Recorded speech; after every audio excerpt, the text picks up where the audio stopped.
नमस्कार दोस्तों, स्वागत है आपका हमारे YouTube चैनल में। दोस्तों, आज के इस वीडियो में हम डिस्कस करने वाले हैं 16 जनवरी 2023 को हुए एसएससी जीडी के एग्ज़ाम में जो कि सभी शिफ्ट में पूछे गए प्रश्नों को डिस्कस करेंगे। सारे ही प्रश्न बहुत ही ज़्यादा इम्पोर्टेंट है क्योंकि कई प्रश्नों को बार बार रिपीट किया जा रहा है। तो आपसे रिक्वेस्ट है कि वीडियो से लास्ट तक जरूर जुड़े रहिएगा। चलिए शुरू करते हैं पहले प्रश्नों के साथ। पहला प्रश्न है दोस्तों, किस पंचवर्षीय योजना में परिवार नियोजन शुरू हुआ था? तो इस प्रश्न का सही जवाब है छठी पंचवर्षीय योजना। छठी पंचवर्षीय योजना में परिवार नियोजन को शुरू किया गया था। अगला प्रश्न आपसे पूछा गया था कि मकर संक्रांति कब मनाई जाती है? तो ये 14 जनवरी को मनाई जाती है। विपक्ष के राष्ट्रपति के उम्मीदवार कौन थे? मीन्स कि ये 2022 का पूछा गया था। करंट अफेयर का ये क्वेश्चन है, तो ये जसवंत सिन्हा थे।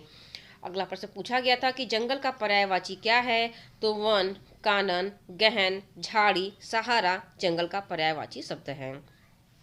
अगला प्रश्न दोस्तों आपसे पूछा गया था कि परिभव का पर्यायवाची क्या है? तो अनादर, अपमान, तिरस्कार परिभव का पर्यायवाची शब्द है। निशाकर का पर्यायवाची क्या है? तो चंद्रमा, चांद, हिमांशु निशाकर का पर्यायवाची शब्द है। 75 वर्ष की जयंती को क्या कहते हैं? तो इसे हीरक जयंती कहा जाता है, जो कि 75 वर्ष की जयंती होती है। बहुत ही इंपॉर्टेंट है। अगला प्रश्न आपसे पूछा गया था कि दांत खट्टे करना मुहावरा का क्या अर्थ है? तो परास्त करना इसका अर्थ होता है। त्रिशंकु का अर्थ क्या है? तो निराधार लटका हुआ होना त्रिशंकु का अर्थ होता है। अगला प्रश्न पूछा गया था दोस्तों कि 7वीं पंचवर्षीय योजना में विकास दर कितनी बढ़ी थी? तो जो लक्ष्य रखा गया था वो 5% का लक्ष्य रखा गया था और हासिल कितना हुआ था, इसकी प्राप्त कितना हुआ था? तो ये 6% प्राप्त हुआ था। 7वीं पंचवर्षीय योजना का जो कार्यकाल था दोस्तों वो 1985 से 1990 तक का था और इस पर रोजगार, शिक्षा और जन स्वास्थ्य पर जोर दिया गया था। अगला प्रश्न पूछा गया था कि तम का विलोम क्या है? तो आलोक, प्रकाश, ज्योति तम का विलोम शब्द है। अगला प्रश्न पूछा गया था कि धोने के सोडे का सूत्र क्या है, जिसे कि सोडियम कार्बोनेट कहते हैं और इसका सूत्र है Na2CO3। अगला प्रश्न पूछा गया था मोदी जी ने पहला ग्रीन हवाई अड्डा कहां पर उद्घाटन किया है? तो ये अरुणाचल प्रदेश में इसका उद्घाटन किया गया है प्रधानमंत्री नरेंद्र मोदी जी के द्वारा। अगला प्रश्न था विशाखापट्टनम बंदरगाह कहां पे है? तो ये आंध्र प्रदेश में है। यह भारत का तीसरा सबसे बड़ा बंदरगाह है और शुरुआत हुई थी कब? 7 अक्टूबर 1933 को। अगला प्रश्न दोस्तों पूछा गया था कि लवलीना बोर्गोहेन किस खेल से संबंधित है? तो ये बॉक्सिंग से संबंधित है, आपको याद रखने हैं। अगला प्रश्न पूछा गया था कि इथिन का सूत्र क्या है? तो C2H6 इथिन का सूत्र है। अगला प्रश्न है झारखंड का लोक नृत्य क्या है? तो फगुआ नाच, मंडा नृत्य और भगतिया झारखंड का लोक नृत्य है। अगला प्रश्न था भारत की 15वीं राष्ट्रपति कौन बनी है? तो 15वीं राष्ट्रपति द्रौपदी मुर्मू बनी है। अगला प्रश्न था मूल कर्तव्य कितने होते हैं? तो मूल कर्तव्य दोस्तों 11 होते हैं। मूल कर्तव्य को संविधान के भाग 4 क के 51A में शामिल है। अगला प्रश्न पूछा गया था दोस्तों कि स्थिर का विलोम शब्द क्या होता है? तो स्थिर का विलोम शब्द होता है चंचल, चपल, फिरना। अगला प्रश्न है राज्य मंत्रियों को शपथ कौन दिलाता है? तो राज्यपाल के द्वारा इनको शपथ दिलाया जाता है।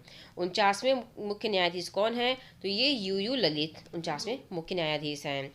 मौर्य काल की प्रांतीय राजधानी क्या रही है? तो ये पाटलिपुत्र रही है। अगला प्रश्न पूछा गया था कि चौसा का युद्ध कब हुआ था? तो 26 जून 1539 को चौसा का युद्ध हुआ था। अमृत योजना की शुरुआत कब हुई थी? तो 25 जून 2015 को अमृत योजना की शुरुआत हुई थी। अगला प्रश्न पूछा गया था दोस्तों कि फूलदेई महोत्सव किस राज्य से संबंधित है? तो ये उत्तराखंड राज्य से संबंधित है। आंखें बिछाना मुहावरे का अर्थ क्या होता है? तो प्रेम पूर्वक स्वागत करना आंखें बिछाना मुहावरे का अर्थ होता है। प्रश्न था कि भारत के स्वास्थ्य मंत्री कौन है? तो मनसुख मंडाविया हैं। अगला प्रश्न पूछा गया था कि स्तंभ का विलोम शब्द क्या है? तट का पर्यायवाची क्या होता है? तो तीर, कागार, किनारा तट का पर्यायवाची होता है। अशोक के पिता का नाम क्या था? तो बिंदुसार अशोक के पिता का नाम था।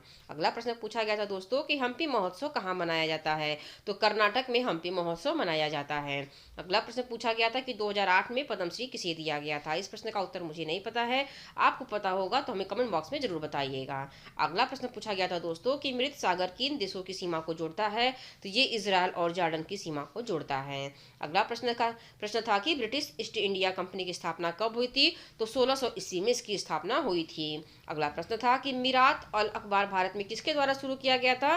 तो ये राजा राम मोहन राय के द्वारा शुरू किया गया था। अगला प्रश्न पूछा गया था कि झूठा सोना का रासायनिक नाम क्या है? तो पाइराइट इसका रासायनिक नाम है, जिसे कि झूठा सोना कहा जाता है। अगला प्रश्न था दोस्तों कि आगा खान कब किस खेल से संबंधित है? तो ये हॉकी खेल से संबंधित है। अगला प्रश्न था कि सिर उठाना मुहावरे का क्या अर्थ है? तो विद्रोह करना इसका अर्थ होता है। अगला प्रश्न है वर्तमान में भारत के महान्यायवादी कौन है? तो आर वेंकटरमणी भारत के महान्यायवादी हैं, जो कि वर्तमान में है। पैरा ओलंपिक 2022 की मेजबानी किस देश ने की है? तो चीन के द्वारा इसकी मेजबानी की गई है। अगला प्रश्न है भारत में हरित क्रांति की शुरुआत कहाँ से हुई थी? तो पंजाब से हरित क्रांति की शुरुआत हुई थी भारत में। अगला प्रश्न पूछा गया था कि अभी तक लोकसभा के कितने चुनाव हो चुके हैं? तो 17 बार हो चुके हैं। 2019 लोकसभा चुनाव तक का पूछा बताया गया है इसमें। अगला प्रश्न है कि पश्चिम बंगाल के राज्यपाल कौन है? तो ये सीवी आनंद बोस हैं। इस प्रश्न को रिपीट किया गया है। अगला प्रश्न दोस्तों पूछा गया था कि कॉमनवेल्थ में भारत का कौन सा पड़ोसी देश नहीं है? तो कॉमनवेल्थ में भारत का पड़ोसी देश भूटान, नेपाल, चीन, अफगानिस्तान नहीं है। अगला प्रश्न पूछा गया था कि सिक्किम का लोक नृत्य क्या है? तो चबरुंग वहाँ का लोक नृत्य है। अगला प्रश्न पूछा गया था कि उड़ीसा का लोकप्रिय नृत्य क्या है? तो घमुरा नृत्य उड़ीसा का लोकप्रिय नृत्य है, ऑप्शन के अकॉर्डिंग। अगला प्रश्न पूछा गया था दोस्तों जीएसटी कब लागू हुआ था? तो जीएसटी 2017 में लागू हुआ था। और जीएसटी बिल कब आया था? तो 2016 में आया था। अगला प्रश्न पूछा गया था कि मनरेगा कब शुरू हुआ था? तो 2 अक्टूबर 2009 को मनरेगा शुरू हुआ था। जहां से कूड़ा इकट्ठा किया जाता है उसे क्या कहते हैं? इसका जवाब हमें नहीं पता, आपको पता होगा तो हमें जरूर बताइएगा। अगला प्रश्न है पूछा गया था जो कि मैथ से रिलेटेड है कि प्रथम 10 प्राकृतिक संख्याओं का औसत क्या होगा? अगला प्रश्न था कि विश्व आनंद किस देश के खिलाड़ी हैं? तो ये भारत के हैं और ये शतरंज के खिलाड़ी हैं। अगला अगला प्रश्न पूछा गया था दोस्तों कि राजस्थान का लोक नृत्य क्या है? तो घूमर नृत्य राजस्थान का लोक नृत्य है। अगला प्रश्न पूछा गया था कि नोआर वाली कहाँ का नृत्य है? तो ये उड़ीसा का लोक नृत्य है। लोक नृत्य से रिलेटेड काफ़ी क्वेश्चन बार बार इन परीक्षाओं में पूछे जा रहे हैं, तो आपको एक प्रॉपर वीडियो हमने इसके लिए बनाया है, आप उस वीडियो को देख सकते हैं। अगला प्रश्न पूछा गया था दोस्तों कि लंगोटी में फांग खेलना का क्या अर्थ होता है? तो दरिद्रता में आनंद मनाना इसका अर्थ होता है। नदी का पर्यायवाची क्या है? तो तरनी, सरिता, टटनी इसका पर्यायवाची शब्द होता है। कालबेलिया डांस किस राज्य का है? तो ये राजस्थान राज्य का है। अगला प्रश्न है मगध की प्राचीन राजधानी क्या थी? तो राजगृह मगध की प्राचीन राजधानी थी। हड्डी और दांत किसकी कमी के कारण कमजोर हो जाते हैं? तो कैल्शियम की कमी के कारण हड्डी और दांत कमजोर हो जाते हैं। अगला प्रश्न पूछा गया था कि योजना आयोग के बाद किस आयोग की स्थापना की गई थी? तो नीति आयोग की स्थापना की गई थी योजना आयोग के बाद। अगला प्रश्न था इसके इंपॉर्टेंट पॉइंट को देख लेते हैं। योजना आयोग की स्थापना 15 मार्च 1950 को हुई थी। और इसकी स्थापना कब हुई थी? तो 1 जनवरी 2015 को हुई थी। और इसके अध्यक्ष कौन है? तो नरेंद्र मोदी, जो कि हमारे प्रधानमंत्री हैं। और नीति आयोग के सीईओ कौन है? तो ये परमेश्वरन अय्यर हैं। आपको सारे पॉइंट को याद रखने हैं, सारे ही मोस्ट इंपॉर्टेंट है और एग्जाम में बार बार रिपीट किए जा रहे हैं, तो हो सकता है कि इनमें से भी कोई प्रश्न आपसे एग्जाम में फिर से पूछ लिया जाए। अगला प्रश्न था कि हरित क्रांति के जनक कौन है? हरित क्रांति के जनक नॉर्मन बोरलॉग किस देश से संबंधित है? तो ये अमेरिका से संबंधित है। अगला प्रश्न पूछा गया था कि चांद का पर्यायवाची क्या है? तो चंद्रमा, हिमकर, चंद्र, इंद्रु इसका पर्यायवाची शब्द है। बहरिया ग्रह कौन से होते हैं जो कि बाह्य होते हैं? तो ये होते हैं बृहस्पति, शनि, यूरेनस, नेपच्यून। 2001 में नाटक अकादमी पुरस्कार किसे मिला था? अगला प्रश्न पूछा गया था कि कनिष्क के राज्य कवि कौन थे? तो ये अश्वघोष कनिष्क के राज्य कवि थे। हजारी प्रसाद द्विवेदी के गद्यांश कौन है? तो ऑप्शन के अकॉर्डिंग अशोक के फूल उनकी गद्यांश हैं। अगला प्रश्न पूछा गया था कि 42वां संविधान संशोधन कब हुआ था?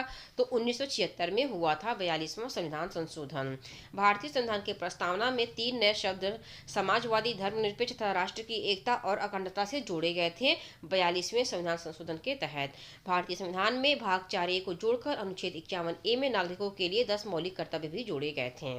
इंपॉर्टेंट पॉइंट है, ये जितने पॉइंट भी आपको हम यहाँ पे बता रहे हैं ये ब्लू से जो लिखे हुए हैं मोस्ट इम्पॉर्टेंट हैं। अगला प्रश्न दोस्तों पूछा गया था कि जलियांवाला बाग हत्याकांड किस शहर में हुआ था, तो ये अमृतसर में हुआ था। 13 अप्रैल 1919 में हुआ था। अगला प्रश्न था कि उत्तर प्रदेश में 2022 में गोकर्णनाथ सीट के चुनाव में कौन जीता था, तो ये अमन गिरी जीते थे। अगला प्रश्न था कि मेंडलीव की आवर्त सारणी में कितने तत्व थे, तो 63 तत्व थे मेंडलीव की आवर्त सारणी में। अगला प्रश्न पूछा गया था कि शूर का विलोम क्या है, तो कायर शूर का विलोम शब्द है। अगला था कि रोग का विलोम क्या है, तो रोग का विलोम निरोग होता है। जो कभी बूढ़ा ना हो उसके लिए एक शब्द क्या है, तो अजर इसके लिए एक शब्द है। क्लोरोप्लास्ट का रंग क्या होता है, तो ये हरे रंग का होता है। तो दोस्तों ये रहे 16 जनवरी 2023 को एसएससी जीडी के एग्ज़ाम में सभी शिफ्ट में पूछे गए प्रश्न। सारे ही प्रश्न आपके लिए बहुत ही ज़्यादा इंपॉर्टेंट है, इसलिए वीडियो को अच्छे से देखिएगा, समझिएगा और आप इसका पीडीएफ भी लेके आप इसे अच्छे से पढ़ सकते हैं। तो आशा करती हूँ कि आपने इस वीडियो को एंजॉय किया होगा। अगर आपने इस वीडियो को एंजॉय किया है तो प्लीज़ वीडियो को लाइक और शेयर करना ना भूलें, और अगर अभी तक आपने हमारे चैनल को सब्सक्राइब नहीं किया है तो प्लीज़ हमारे चैनल को भी सब्सक्राइब कर दें। ये वीडियो देखने के लिए आपका बहुत बहुत धन्यवाद।